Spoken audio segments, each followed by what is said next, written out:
Hey, what is up? My name is Raul. I'm a local investor here in southwestern Ontario, and my home base is in Hamilton, Ontario. The purpose of this video is to teach you on how you can get started with investing in real estate. One of the first things you want to do is really educate yourself in the space. There's many resources out there that can help you with that. There's books you can read, podcasts you can listen to, there's conferences, seminars, meetups. You really want to diverse yourself and really get in the space with other people that are doing it and that can get you into the right mindset of investing into real estate. So one of the first things you're going to want to do is build out your power team.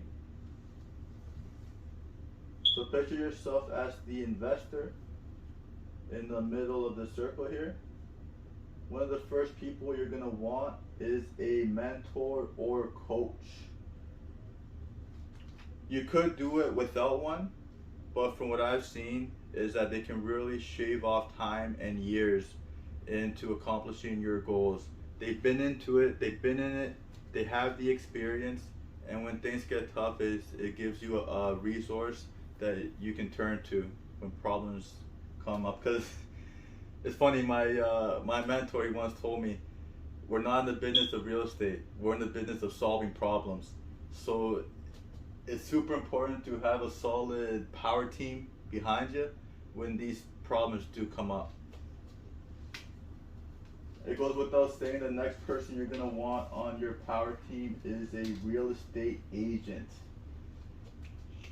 You're going to want a real estate agent, preferably a local, in the market that you're trying to invest in.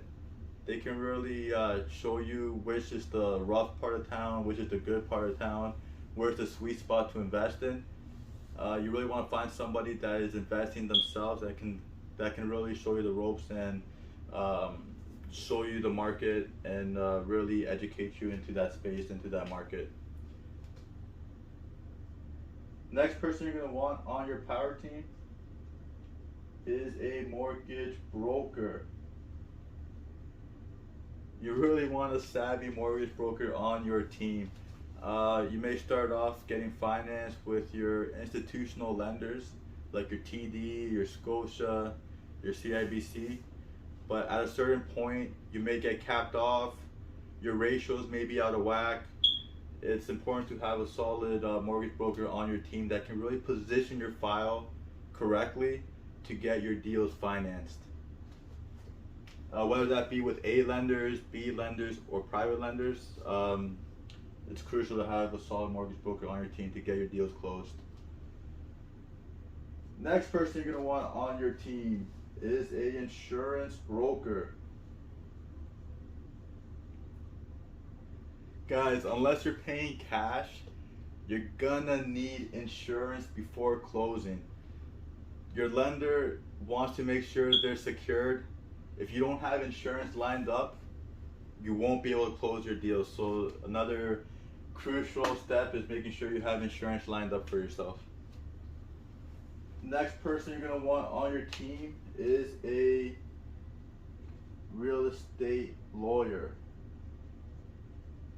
I would even put investor lawyer. Investor real estate lawyer. You really don't want to have the same lawyer that you use that's closing single family homes, that's closed your primary home. From my personal experience, it's like night and day.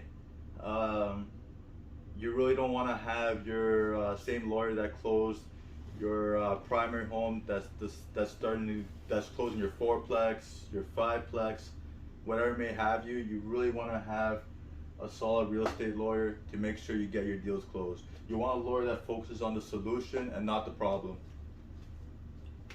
Next person you're going to want on your power team is a contractor or handyman. You really want a few of these on your Rolodex. Whether one be busy with other jobs, you really want to have a backup when things come up. Because we're buying properties, we're going to have natural wear and tear. Our specific strategy, we're doing value add properties, so we're consistently doing renovations. You want to make sure you have a solid contractor on your team to help execute on these deals. Next person you're going to want is property management.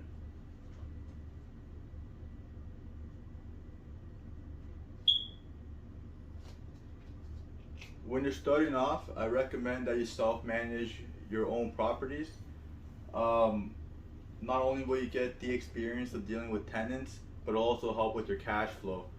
When you're running your numbers, of course, you want to include property management, so in the future you can delegate that task to a management when you start to grow. But I recommend when you're starting off, self-manage your properties, get the experience, and not only will it help you grow, but it'll help you with conserving your cash flow to help with other expenses that you may have that come up. So this is the basic power team that you're going to turn to, but it's not limited to this. Of course, you're going to have inspectors that inspect the home that you want to purchase. You're going to have investors that help finance your deals. That you're going to have partners, or architects, BCIN, designers, paralegals. There's many people that come into play. Real estate is a team effort. It's a team sport. But when you're starting off, these are going to be the basic people on your power team that you're going to turn to when you have problems arise and when you want to close your deals and execute your strategy. If you enjoyed this content, please like, share, subscribe, comment. It keeps me motivated to keep doing these type of videos, and we'll see you guys on the next one.